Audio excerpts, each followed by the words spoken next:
welcome back here to the kitchen at my table of three. Today I am going to show a new video of a low sugar jam because I am thrilled to be participating in a collaboration for the month of June called Jammin' Up June, hosted by Tony at Kettle Kitchen and Blue at Blue Self-Reliance. So today I will have all the information about this collaboration below in the description. So you can go down there and check out all the channels that are involved. The giveaway date, which will be July 5th. Tony said that there will be lots of great giveaways on comments on all these videos that you watch throughout the month, hashtag comments, and collaborator prizes. So be sure and check that out.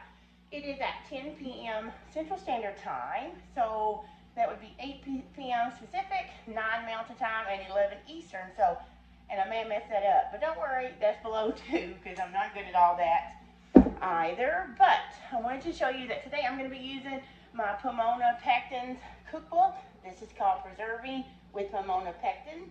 If you're not familiar with Pomona's pectin, it is a pectin that you can make jams and jellies with, but you can use low sugar. The neat thing about this is it also has in this recipe book some alternatives like honey, stevia, maple syrup, and today I'm going to be using one that calls for monk fruit. So that's an alternative sweetener, and there is a whole chapter on alternative sweeteners. You know, it's kind of a tricky thing to do jams, jellies with low sugar and sugar alternatives. Some safe, some not safe, but so use a trusted source. This is a great book. This is a fantastic pectin. So far I've had none of these fail me when I use low sugar or a sugar alternative with this Pomona's pectin. So I'll put a link to this. I buy it off of Amazon, or sometimes I order through Azure if I have an order going in, but you can find it there. Don't feel obligated to shop. Just click the link to take a look at it if you want to read more about it. So today my recipe is going to be a mango pineapple jam. It's going to be the first time I've ever made this one, but not the first time I've ever canned sugar alternatives or low sugar. So this one sounds really delicious. I thought it would be fantastic, like over cream cheese with some low-carb crackers or some gluten-free crackers. So it is in here. You can see mango pineapple jam. It is on page 167 of this book. I will try and find the recipe online and link it below for you. I will also have the link to this book on Amazon. That's where I bought this, below for anybody that is interested in it. So again, I have done a few steps ahead, just so this video won't be super long, but I'm going to show you the ingredients really quick. And before we do that, I will let you know I have my trusty jar lids, which, you know, 4 jar lids. If you watch me for very long, or many of us that are doing jams and jellies in this collaboration, you will know that we trust in 4 jars. So I have those. I have my rings. I have my debubbler thingamajig, or thingamabob, some call it, a spoon for stirring, and yeah. And I have vinegar and a napkin. So I'll be ready to get everything going in the pot here. But first, let me show you the ingredients that come in this mango and pineapple jam. All right, so I'm gonna take just a few minutes to go over all of the ingredients for this recipe. Remember, this is in the Pomona Pectin book, which is Preserving with Pomona Pectin. They have a lot of recipes in here that call for sugar, like low sugar, and actually sugar alternatives. So today, this one actually calls for monk fruit sweetener, which I have right there. So this is on page, again, I told you, but let's focus in, 167, which is the first recipe in this alternative sweeteners book. So there's my pectin. Let's go over everything. So you have pineapples, which is 2 cups of chopped pineapple, and I've already chopped up and mashed my mango to save time, because it's really dark outside. Can you see that? You really can't, but it's storming, so if it's dark in here, I apologize. But I have my 2 cups of freshly chopped pineapple. So this was, I'm actually using frozen, okay? Because I didn't want to buy, I actually had bought, I didn't want to buy any more pineapple, and I had this where I had bought some before when it was on sale. So I just thawed it, and then I chopped it up real good. This is a mango, so I mashed those up. It just says to mash them up. Says you need 2 pounds of fully ripe mangoes. You cut them, you peel them, cut them up, and then mash them up. You do need them to be really ripe to mash them like this, or you could use frozen, I guess, thaw them and then mash them up. But you need we'll talk about as we're mixing it, but it calls for 2 pounds of mangoes, 2 cups of pineapple. Then you're going to need a 1/3 cup of lemon juice. Remember not to use fresh lemon juice. Use a bottle lemon juice. And I know I've said it a million times, I'm going to say it again. This is my favorite because it is a glass jar. I used to buy it from Azure. I have recently found out I can also get it at Walmart. So check your Walmart on the lemon juice aisle because it's better to get acidic things in glass, not plastic. So there's that. Of course, you need your Pomona Universal Pectin, which you could use with alternative sweeteners or less sugar than normal recipes. This is my calcium water that it calls for. It comes in the pectin. You just mix it up and keep it in the fridge. And again, there is my 3/4 cups of monk fruit sweetener. So that is it. When the pectin, it comes to 2½ teaspoons. I'm actually going to mix that in here, and I'll show you that a little bit later. And that is all you need, guys, for this delicious. Okay, so those are the ingredients. I wanted to go ahead and get some stuff started for you. I do, if you can see my water canner back here, it is on. My jars are already in there heating up because this is going to be a hot jam when we put it into your jar, so it needs to be hot. This recipe says that it makes 4 to 5 half pints, and so I have some small jars in there. What I can fit, I'm going to put in there. What I can't, I'm going to save some so we can taste it later. I mentioned I put my pectin in my monk fruit. You can see that brown color, that's the pectin. I'm going to go ahead and stir that in. The one reason you stir your pectin into your sugar or your alternative sweetener is because it clumps up. It will clump up in your jams and your jelly and be hard to, I'm getting it everywhere, and be hard to whisk in or stir into your jelly or your jam, and you don't want to do that. So just stir it in really good so it's combined. It'll be easy to combine. So after you do the 2 pounds of mangoes, you mash it, and I did that, remember, ahead of time to save us time. You are going to measure 2 cups of this mashed mangoes. Let me pull you down, I guess, or pull you like this. Measure 2 cups into your bowl or your pan. Okay. There is this much left over, but I'm not sad about it. We can use those for smoothies. Actually, I may blend it up with some more blueberries that I have and make some dairy-free, low-sugar popsicles with it. Okay, and then our 2 cups of pineapple. Just put that right in. Then, let me take a look. I want to make sure, since this is the first time. Let's see, we've done our monk fruit and our pectin. We're going to put the mango pineapple mixture to a full boil. Trying to see when I add my lemon juice. Okay, so it says I put my lemon juice, so this is 1/3 cup of lemon juice and our calcium water. So if you've never heard of calcium water, it is just a powder that comes in that Pomona's Pectin, and it comes, you can mix it up and keep it in your fridge for, oh gosh, a long time. I usually mix it up in the spring or at the beginning of the summer, and I use it all throughout the summer with anything I make. So it lasts a long time in there. You need 3 teaspoons. So 1, 2, 3. So that is all in. You don't put in your sweetener or your pectin at this time. We will do that in a moment, but I'm going to go ahead and turn this on and bring it to a boil. Alright guys, so this is at a rolling boil. It is boiling. When I stir it, you see it does not stop boiling. You can see it's still puffing up. So you can see how it is cooking down, but it is starting to come to that boil, which you want it to be like that. You can't really see it because this is a thicker, but I can see bubbles here. I don't think it shows up really good, but when I stir it, you can see it's still bubbling. So now that is when we are going to add our pectin and sweetener, and it says gradually, so you do want to stir it. I'm going to swap hands, guys, because I'm a dominant right hand. Remember, we mixed our pectin in here, but I'm still going to do it gradually.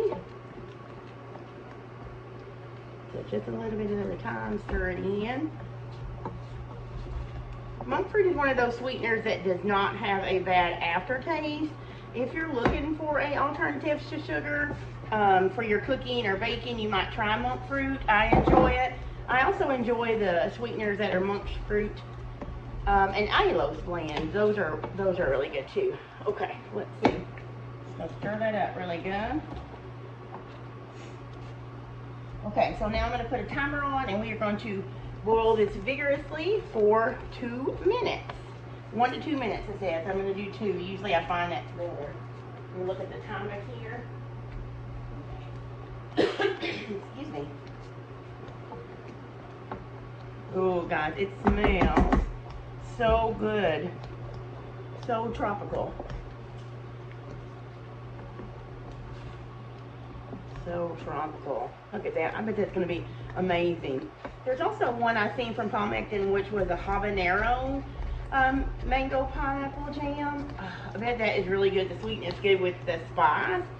But I think this is going to be delicious over cream cheese or crackers. You can use it during the summer at cookouts, or yeah, over ice cream. I bet would be really good too. But we're going to let this. Let me check my time. 1 more minute.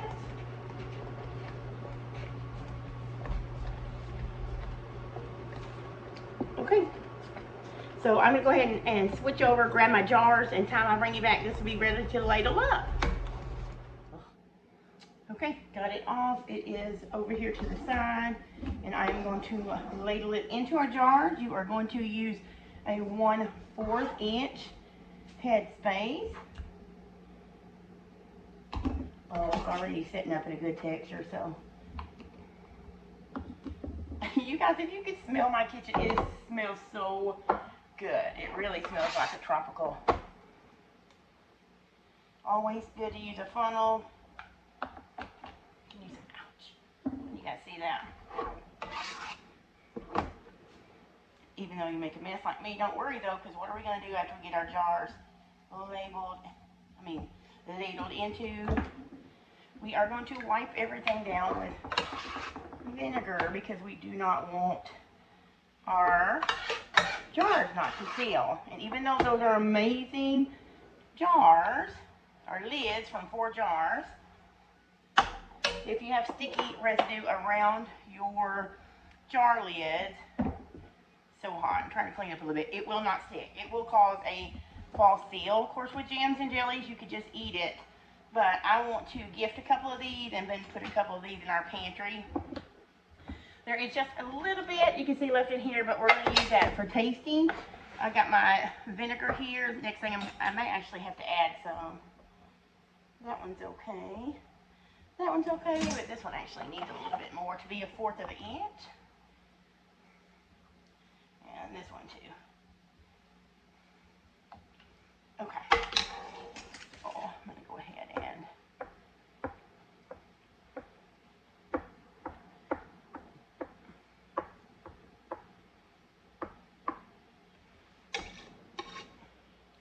measure again. Alright, so that got it. Now, let's wipe our jar lids. A little bit of vinegar. Really well around the sides. And you want to change.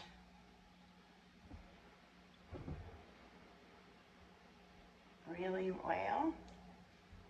Another piece over here I got. Is this not bright? It looks like summertime, right? So bright and yellow. Alright. We got it. Our 4 jar lids. Oop, I'm going to put it right there. And this is going to go my water bath canner. You guys saw it on the stove. It is still over there boiling away. So I'm going to put the lids on these. Just fingertip tight. You want to put the ring on, screw it down just a little bit, right? You just want it to hold your lid in place, but you do want it to have air able to escape. So put it on, twist it down just a little bit. Jars are hot, which is a good thing. Put it on, screw it around. All right, I'm going to go ahead and get this in my canner. I will bring you back when it's time to take it out, because you are going to, that would be a good idea, wouldn't it? Let me turn you up so I can tell you. So you're going to put this in your water bath canner, and you are going to process it for 10 minutes. That is, if you need to adjust for altitude, you can look. Also, then after I turn the heat on out from under my canner, sorry, let me turn it down there, I will let it set. Somebody's going to complain about the glare. I'm sorry ahead of time. But in the process in the canner, water bath, submerge it. It needs to be covered at least 2 to 3 inches. Boil it, rapid boil for 10 minutes. Turn the heat off. Let it set for 5 minutes, then you can take it out, and then it needs to sit on your canner. But we'll go over all that in a minute. Meanwhile, I need to get this in the canner so it can do its job. Okay, so here is my canner. They are out. They are right here. I forgot to record myself taking them out because my phone rang, and I talked to a friend, and then the 5 minutes was over, and I had to pull them out. So I got them out. Here's what they look like. They have all popped or sealed already. So now these are going to remain on the counter for about 12 hours. I am not going to touch them. I'm going to leave the rings on, and then we are just going to let them set. I did save a little bit that I'm going to taste for you guys, and then we're going to talk a little bit more about the collaboration before we go. But just look at that beautiful color. Does it not look like sunshine? Just look at that. There's some better lighting. How beautiful. All right, guys, that is the pineapple and mango jam from the Pomona Pectin's cookbook, using the Pomona Pectin's universal pectin for low sugar and sugar alternatives.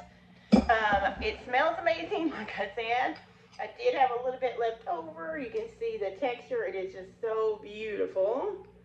Just really jammy and so bright. So I'm going to taste a little bit of it. You can see the pineapple and the mango. Oh, it smells so good.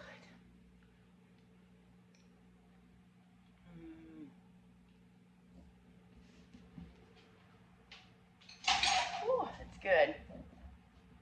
So it, to me, has the perfect amount of sweet and sour. So it's not like pucker sour, but you get the punch from the pineapple, the sweetness from the mango, and definitely both flavors. It just really tastes tropical. This is going to be so good on cream cheese or on your toast in the morning. Yeah, it's really good. It's definitely one I would make again. Now, this is a small batch, but that works for us because we are just a family of 3, and this will be plenty for us all year. I only make about 2 or 3 jellies, probably about 6 to 9 jars of low sugar jam a year, and that lasts us all year because we don't eat a lot. I do like doing the half pints because once you open a jam, a homemade jam especially, and one especially that uses like a sugar alternative, it is not going to last a long time in your refrigerator. It'll last a few weeks, but make sure you use clean spoons, or your family uses clean spoons when they are dipping in to get their jelly, because it will mold quicker and it will go bad quicker in your fridge because there is no artificial preservatives like the store brands use in all their jellies to make it last for years and years. So this will go in our pantry and it will be shelf stable, and when I open one, we will eat it within 2 weeks. Usually when we open one like that, I make sure that week we have toast, or I use it on cream cheese with some crackers and stuff so that it's used up in a week. But definitely a good one. Definitely one I recommend if you like pineapple and mango and tropical flavors, especially if you're trying to keep your sugar low and want to try it with monk fruit. Definitely recommend Pomona Pectin and this cookbook. Remember, their link below as well as the recipe.